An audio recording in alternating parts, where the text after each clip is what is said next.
On ne sait pas quand aura lieu le retour du Christ.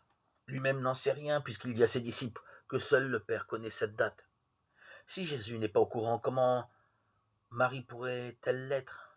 Est-ce qu'elle fouille dans les affaires de Dieu, le Père, pour nous communiquer ensuite ses trouvailles? Ça n'a aucun sens. Par contre, Jésus nous avait prévenu que beaucoup de faux prophètes annonceraient son retour.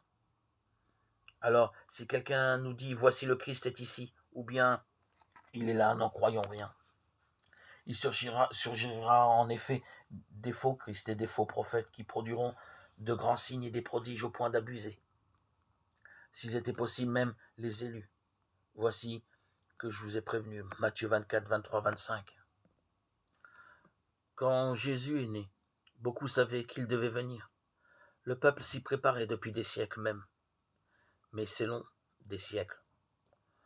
On savait qu'il devait naître à Bethléem, qu'il devait être un descendant du roi David.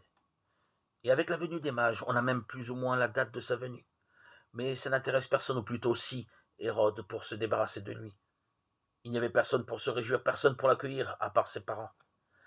Les anges sont obligés d'aller chercher quelques bergers qui sont dans le coin pour qu'il y ait au moins quelqu'un pour se rendre compte de ce qui se passe.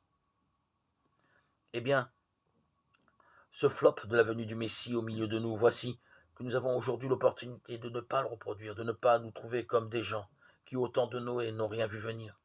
Nous devons nous préparer à la venue du Christ, qui préfigure son retour à la fin des temps. C'est aujourd'hui, maintenant, la répétition générale du bac blanc, de notre préparation à la rencontre de Dieu.